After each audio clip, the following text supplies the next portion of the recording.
brilliant guy, but I usually don't do good and evil. When you're talking about your enemy, I don't think it's helpful. I think it colors your judgment. This guy was the definition of evil. He was an evil man. Can you describe some of the stuff? He, well, the most dramatic one is this missionary, Kayla Mueller, American missionary trying to help out over there, was kidnapped, and she became his, basically slave.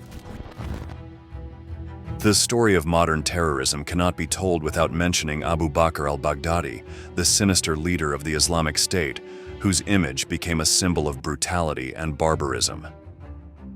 Since proclaiming a caliphate in 2014, al-Baghdadi embodied terror, oppression, and violence. He carried out mass executions and public beheadings, imposed ethnic cleansing, sexual slavery, and destroyed historical sites. It is hard to imagine how a single human being could cause so much agony. In 2019, the United States elite unit carried out an epic and daring operation outside the city of Berisha, Syria, to end his reign of horror. In this military force video, we will explore how Delta Force, the U.S. military's Special Operations Group, dismantled the empire of terror led by this man in a dramatic assault that would mark a milestone in the global fight against extremism. Let's begin.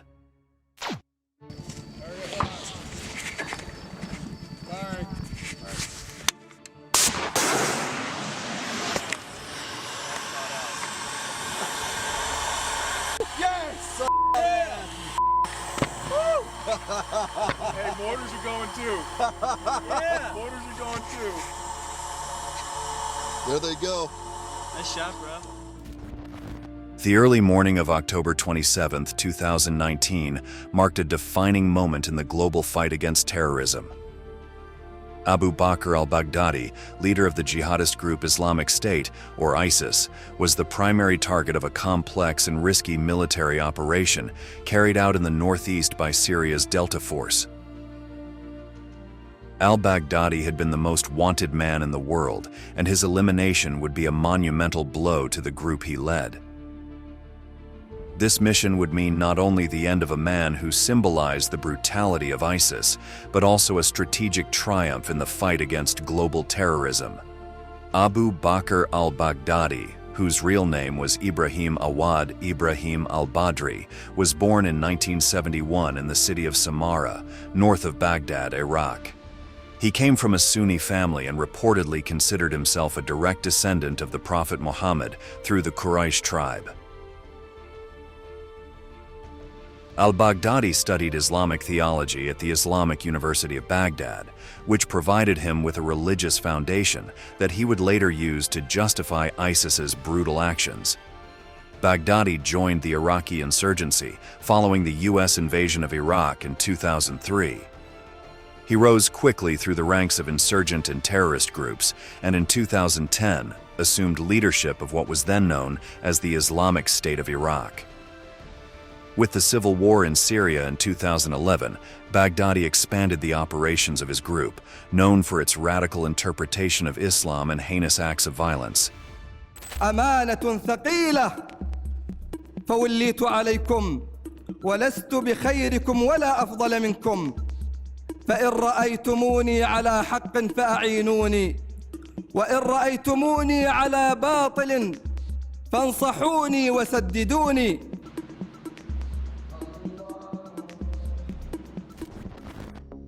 In 2014, al-Baghdadi declared the establishment of a caliphate in ISIS-controlled areas of Syria and Iraq, proclaiming himself Caliph Ibrahim.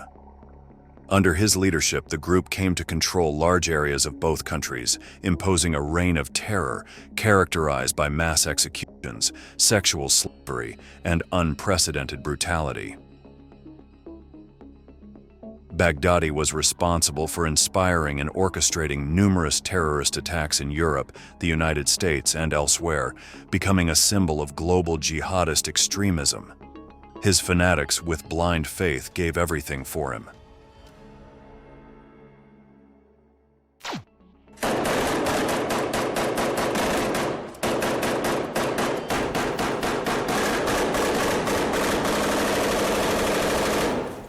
This is crazy, crazy stuff.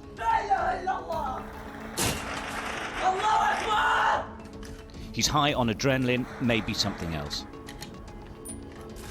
One of the men uses his radio to urge other fighters on.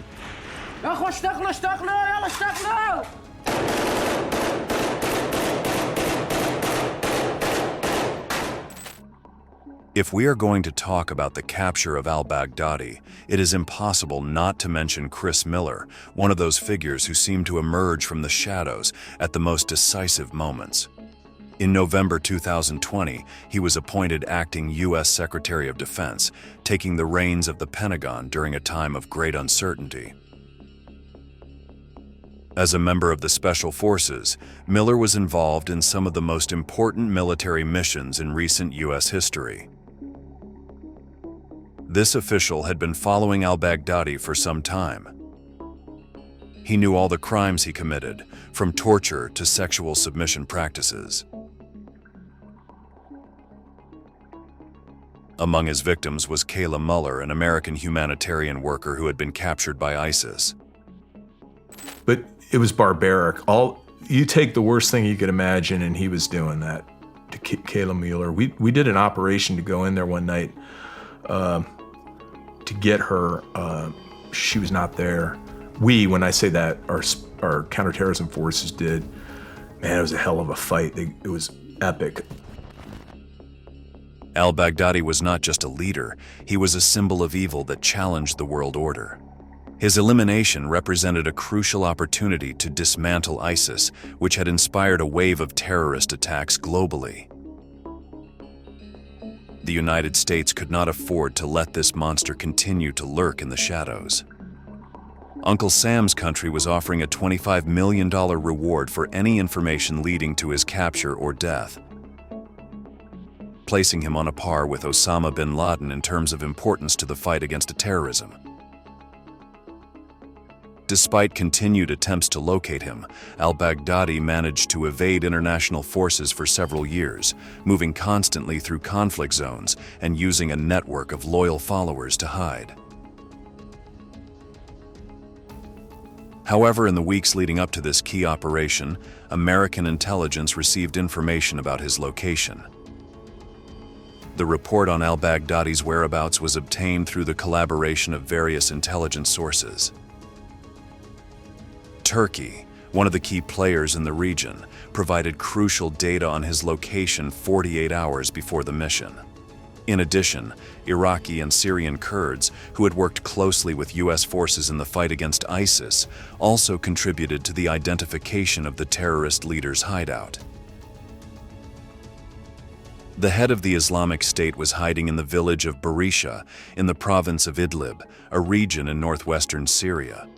Even though Idlib was under the control of groups opposed to ISIS, al-Baghdadi had managed to find refuge in that remote area, taking advantage of the chaos and fragmentation of the various factions operating there. His hideout, a compound on the outskirts of the village, was well fortified and guarded, making any military operation against him difficult. The air in the White House crisis room was thick with tension. For days, analysts had been gathering information. Each piece of intelligence was a brick in the building of a plan that would lead to the capture or death of the ISIS leader. After years of eluding capture, news of his location in Barisha was like a flash of light in the darkness. When the location was confirmed, the time to act had come. So the assault force picks up right away. The chairman says something like, "I hope this isn't the start of World War III." On October 27, 2019, after weeks of planning and analysis, Delta Force, an elite special operations unit of the United States Army, carried out the mission to eliminate al-Baghdadi. At 2 a.m., a select group of between 50 and 70 men from the Delta Force and the U.S. Army Rangers were ready to take off from Erbil, in Iraqi Kurdistan. The mission was secret, and the air vibrated with the adrenaline of the impending assault. Black Hawk helicopters soared through the air. The soldiers knew they were about to enter history. The air deployment was one of the most delicate moments of the operation, as it involved flying over territory controlled by various forces and militias, including troops from Russia. The country led by Putin was informed in advance about the operation that would be carried out in the region, although no specific details were given to maintain secrecy. The helicopters flew for about an hour towards the target, covering a considerable distance and avoiding several risk areas. He had built out like a fighting position slash safe room in the back. They're like, oh no, he's here, and yeah, there are 3 women here. And the only way we're gonna get this done is gonna have to put some commandos in here to dig him out, kill his ass, right? As the helicopters landed in the darkness of the night, time stood still. With each step, the tension mounted. The commandos, trained to face the worst, moved stealthily towards the compound where al-Baghdadi was being held. At that instant, the entire world did not know that its history was about to change forever. The silence was broken by the roar of gunfire and explosions. An initial bombardment served as a distraction and disorientation for the jihadists defending the site. The operation unfolded like a storm. Bullets flew and explosions thundered, creating chaos that resembled an action movie.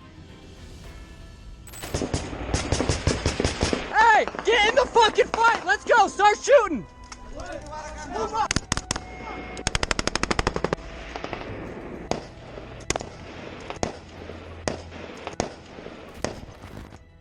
Once in the area, the initial bombardment of al-Baghdadi's compound lasted for about an hour, weakening the defenses and preparing the ground for the assault.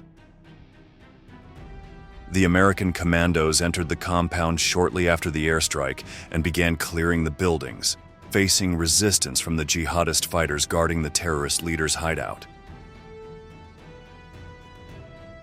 During this combat, several were killed by the American forces. Bunch of women and kids start streaming out. Like, I can't remember how many, like 20 of them come streaming out of this house.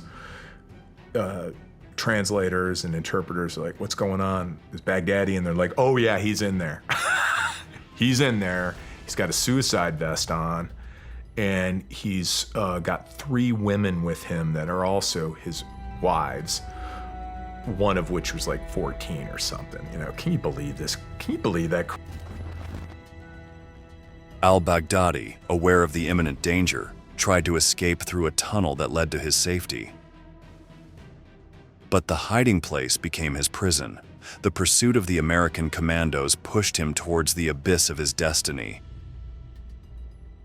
The adrenaline was palpable, and the tension could be cut with a knife. Seeing himself cornered, the ISIS leader made a desperate decision. He activated his explosive vest and blew himself up, taking 3 of his children with him. The explosion resonated in the darkness of the night, and the echoes of what happened spread throughout the village. You can see explosions going off, and you're like, oh man, this is the fatal funnel, you know? Nothing we can do about it. Let's see what happens. About not too much later, the report comes back. Yep, suspect or whatever, you know, the target detonated himself, and we're now going to collect DNA to see if it was him. American commandos, having been assured that the immediate danger had passed, began searching the compound. What they found was devastating chaos. Al-Baghdadi's body was mutilated by the explosion, and although lives had been lost in the process, American forces had not suffered significant casualties. The terrorist leader was one of the few survivors of the initial clashes, leading to a manhunt in the underground tunnels where he eventually met his fate. The target that you were going after is either captured or killed. And he would not call jackpot, even though we know it's Baghdadi, right? It's like, not calling jackpot. Finally, the 4-star commander that's overseeing the operation, this guy's General McKenzie, he calls and goes, ground force commander is not going to call jackpot right now, but he assesses with a strong degree of confidence that the target has been killed. The world was about to learn of the success of the mission. Within hours of the confrontation, then-President Donald Trump headed to Syria. In a triumphant tone, he revealed the details of the operation, making it clear that the man who had sown terror from the shadows for years no longer posed a threat. The mission had been a resounding victory, one that would resonate in the hearts of many, and which meant a crushing defeat for ISIS. These were the words of the American president, who would later describe the scene in a tone with a mixture of triumph and horror. A coward died, whimpering, crying, screaming. When the suicide vest detonated, the explosions caused the tunnel to partially collapse, but American forces managed to recover the remains of the terrorist to carry out the necessary tests to confirm his identity. Despite the severity of the detonation, al-Baghdadi's face remained relatively intact, allowing for his initial identification. DNA tests were subsequently carried out to confirm that he was indeed the ISIS leader, confirming his identity at 100%. In addition to al-Baghdadi, 2 of his wives were also found in the compound, both wearing explosive vests that failed to detonate. Chairman, do you want to know what the task force name was? Because usually they just come up with some number, right? Task Force 52-9 or what the hell it was. We're like, yeah, sure. They go, they named it after Kaylan Mueller. The death of Abu Bakr al-Baghdadi was a crucial milestone in the fight against ISIS. His disappearance left the jihadist group without its charismatic leader, without the man who had orchestrated the expansion of the caliphate in Syria and Iraq. While ISIS had already lost most of its territory by 2019, al-Baghdadi remained a symbol of resistance for his followers and an operational leader who still had the ability to coordinate attacks and mobilize terrorist cells in different parts of the world.